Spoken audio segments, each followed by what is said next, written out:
Hey guys, welcome to Danz Reviews, my first review in forever, and today we're reviewing Hugh Jackman's last turn as Logan in Logan, as Wolverine is Logan.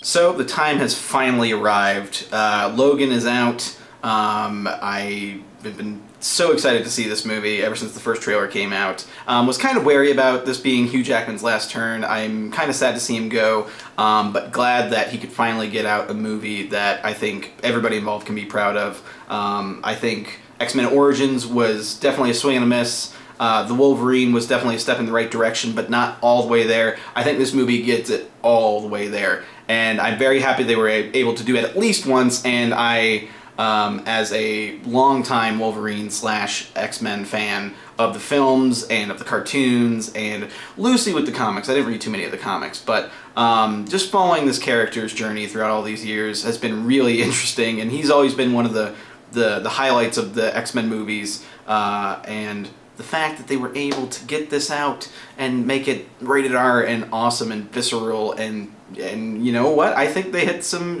deeper levels. I'm not going to say it's like a masterpiece. A lot of people are comparing it to The Dark Knight, which I think are fair comparisons. I think they are definitely, it's a far more complex take on the superhero genre. But I think the thing is, it's focused on being a movie and not a superhero film. So that's, I think, we're seeing that a little bit more as time is. I think we're going to definitely see more and more of that.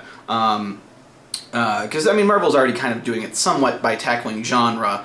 For Logan specifically, the genre is kind of a Western, over more so a superhero film when it comes to tone, visually, and just in general. And Marvel's kind of doing kind of like subgenres. They're still doing the superhero movie, but adding like a subgenre, like, you know, Ant-Man is a heist film. You know, Doctor Strange is this mind-bending kind of, you know, it certainly still has action, still has the superhero elements, but it also has this trippy psychedelic imagery in the film. So I mean, there's different kind of like tones and genres that all these superheroes movies are kind of combining. I think this movie kind of takes out all that superhero stuff, and it's like, yes, we have this history with these mutant characters, but it very well could be, you know, a Western. So essentially the story is Wolverine is hiding south of the border in Mexico. I think he's going back and forth across the border. He's working as a limousine driver, and I guess he just bought a limo and is a limo driver now. And he's hidden off Professor X into this giant silo that's, you know, kind of meant to protect people.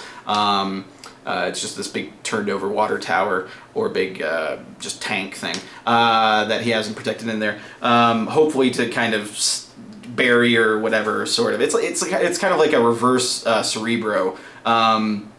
It definitely looks like, you know, like he's just kind of in this hollowed out, dilapidated Cerebro, which is a definitely cool nod. But they're hiding out with mutant Caliban, played by Steve Merchant, who was, man, he was really sweet in this movie. I really liked his character. I mean, Steve Merchant, just, I think general demeanor, yeah, he is a bit of a smartass sometimes, but like I think that he has an inherent quality to him, whether it's his voice or it's just general demeanor. So I thought that was a really great element that they brought to that to kind of help soften the harder moments that were happening around then, because you have this like heavily brooding Wolverine who's just drunk and sad and angry and bitter. Then you have Professor X, who has this horrible condition, and then you have Caliban, who's in the middle of all this, who seems to just be like, well, I'm trying to make the best of the situation, and helping out who he sees as his friends. He's kind of like Logan's manservant a little bit. He does his laundry and stuff like that, and Logan goes out just because he can't really go out a whole lot without being fully covered up and all that jazz, because he's like has very sensitive skin condition. He's kind of like albino, but I think it's more so to do with his mutation, because he can detect other mutants. He seems to be very sensitive to other mutants, and he was in X-Men Apocalypse. He was in that I think weird club that Psylocke was in, right? That weird place. He was in the movie, I remember. Oh yeah, by the way, I didn't explain that all the mutants, for the most part, have been wiped out at this point. There's a big initiative years and years back of taking out. What, years and years back? I don't know. It seems kind of muddy. Maybe I need to see it again. But it seems kind of muddy about when all of this happened. The movie takes place in 2029, but they made it seem like thing with Professor X had happened about a year ago, which I'm fine with. I saw a different reviewer talk about how it seemed like they had been hiding out longer, or it seemed weird that it had only just been a year that they were at this point. But I don't really see that. Like, I mean, I get it. It makes sense that it's only been a year since Professor X's accident. I'd imagine it that degenerative state, that, you know, he couldn't last too long anyway. And that's, well, I'll get into that stuff in a second. I just wanted to go off on tangents all the time, but that's okay. That's what this is all about. I'm okay with it being so soon, because they only be able to keep the lid on that for so long, with Professor X having his issues that he is, where he has seizures that are literally just like causing everybody else to pretty much seize and just tighten up, not breathe. Like, it's kind of like when he would freeze people in the past, you know, and he's just lost complete control over that ability. And it's really sad. It's really sad to see that. Anyway, so yeah, it just didn't seem that weird to me that they've been gone that long. I mean, I'd imagine they just went south, went to the border. He got the limo, was doing that to kind of get enough money to apparently buy a shit ton of booze and also medication to stop Professor X's seizures from happening. But anyway, like I was saying, people come looking for him. First you have this lady who's saying she needs Logan's help. And then you have this military guy. Military guy, apparently he's kind of the head of the Reviewz, which is a thing from the X-Men comics, which I'm not very familiar with. So, not something that was, it was something that was kind of wasted on me, but at the same time I appreciate when they incorporate stuff from the comic books when doing these films. And so yeah, just kind of this paramilitary, medical, like I guess they're whatever research, nasty black ops research, whatever sort of super soldier program's happening at this point. Apparently there's a girl, and he wants to know when Logan hears from the lady. So anyway, through a series of unfortunate events, Laura, the child who the lady was caring for and trying to get Logan's help with, ended up in the company of Professor X and Logan, going on a road trip. And that's kind of the just main premise. They're trying to find Eden, whether or not that's the place they end up going to towards the end of the movie, and or they're going to like the kids are going off to. The Eden stuff, you know, whatever. The Eden stuff was pretty just kind of wishy-washy. We need a goal. It's kind of not the MacGuffin. Well, yeah, it's kind of the MacGuffin of the film. You know, they need to get there, so they're just road tripping there, and it's all about the journey along the way. And the way the movie unfolds is very interesting. The interactions between Patrick Stewart and Hugh Jackman are more than welcome additions to this series. Just superb acting. I think Patrick Stewart's best turn as Professor X. Definitely. I mean, see, the thing is, it's just a completely different movie. You are exploring very different things. No, in fact, you're exploring. You're not having to focus on a whole bunch of other stuff. You're not having to focus. It's not so much a plot-driven movie. It's a character-driven movie. Yes, there is some plot that drives the film at points, but you know, for the most part, the characters are driving, and they're driving, and they're driving, and the characters are being driven. And sometimes the characters are being carried by other characters.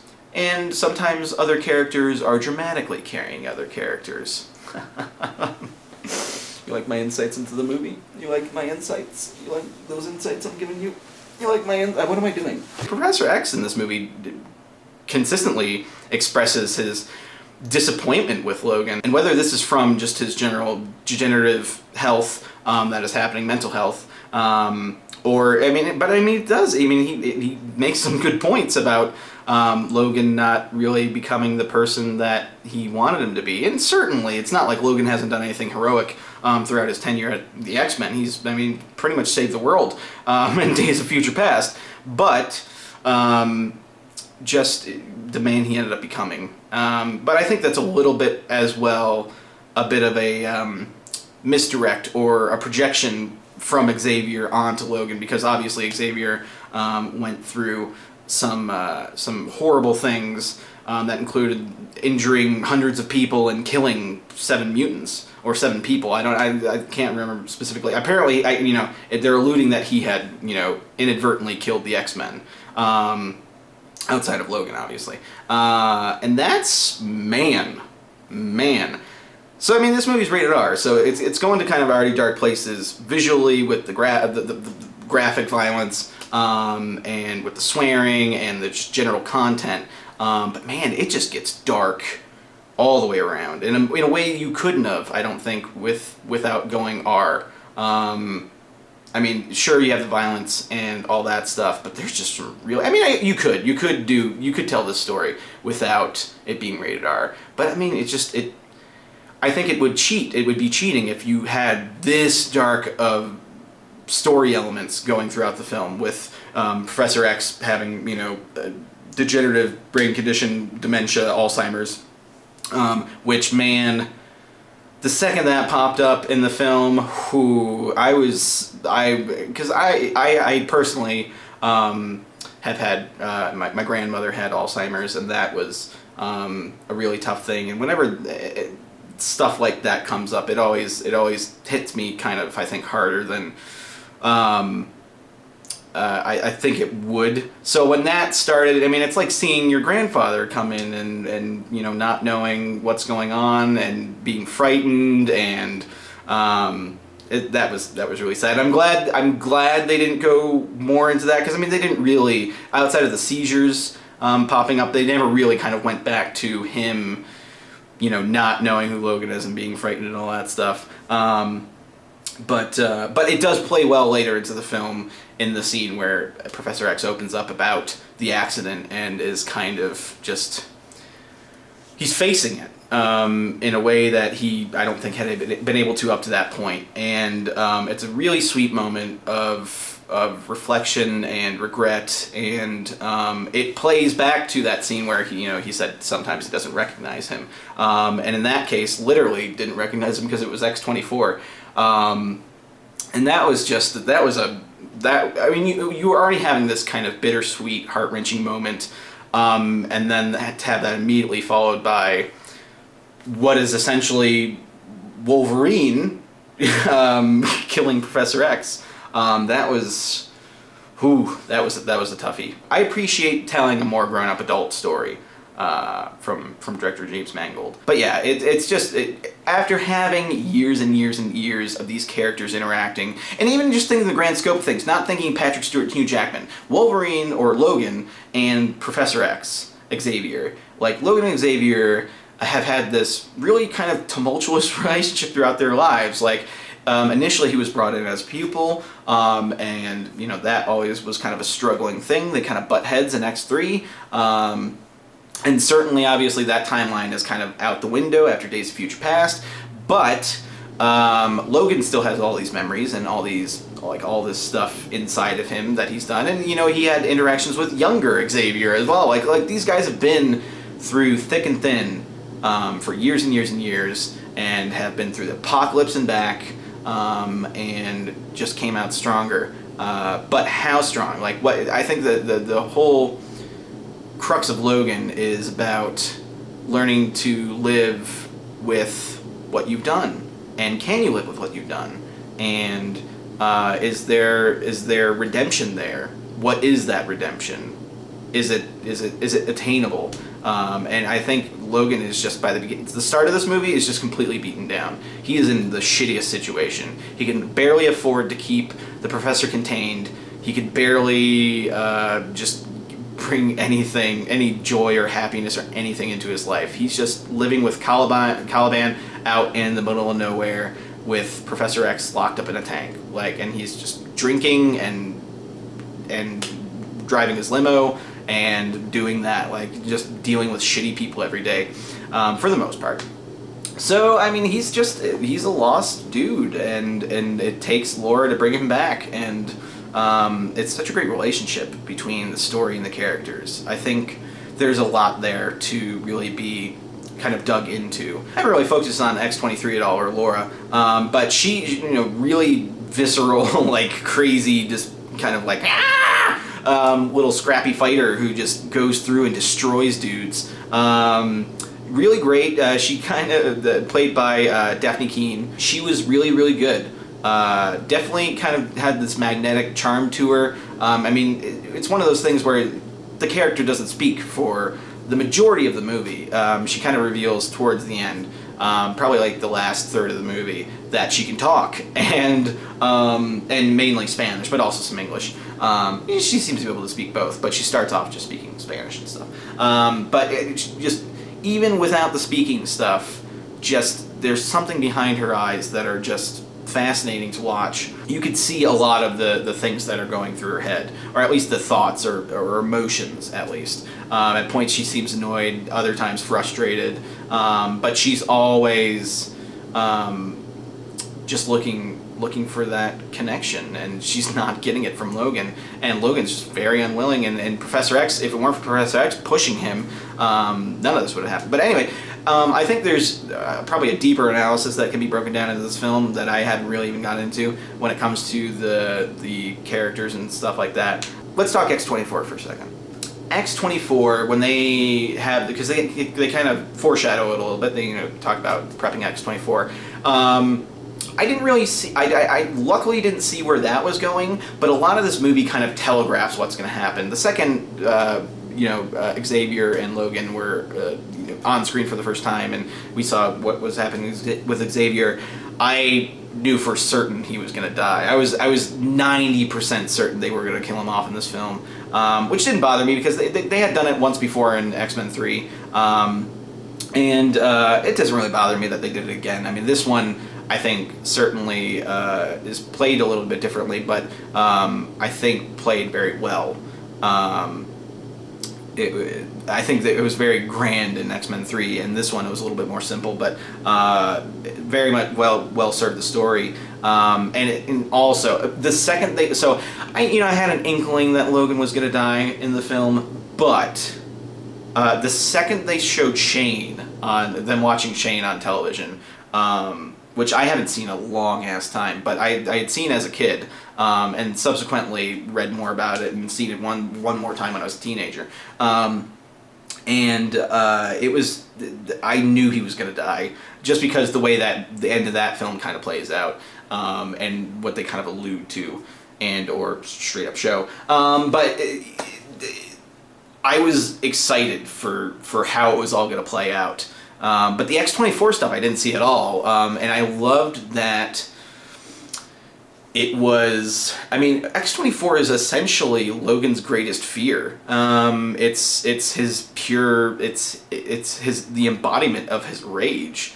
And as the movie goes on, and he gets just weaker and weaker throughout the film, and yes, he has that kind of big roid up moment towards the end, but by the time he's done, like when they're fighting, he's pretty much depleted. Like, he's completely devoid of that rage, and it's all in X-24, because by the time they bring X-24 back out, he's already started to just kind of collapse.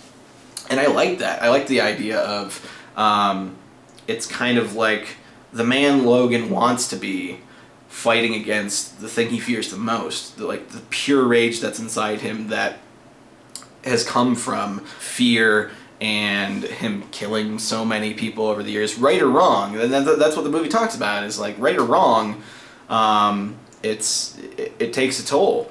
And this is a guy who has died many times, in a sense, of just being completely obliterated, and or just not all the wounds are healing. Yeah, they heal, but they're still there. I think it's something James Mangold had said, and that's like, in this point, his healing, like the adamantium, is what's killing him, and his healing, his regeneration, as he has gotten older and older and older, and at this point he's hundreds of years old. The regeneration has deteriorated, and the adamantium, he can't heal fast enough for the adamantium poisoning to not kill him. So he kind of uses his last ounce of strength to help these children, and he knows it's going to kill him, but he chooses to do it anyway.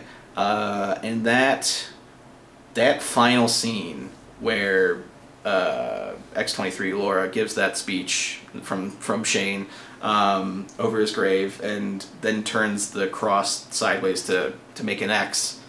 I was already from their conversation, the conversation where he was, pretty much just saying, "Don't be like me." That had me tearing a little bit. And then she told the speech, and I was still kind of teared a little bit. And then she turned the X over, and I was just like...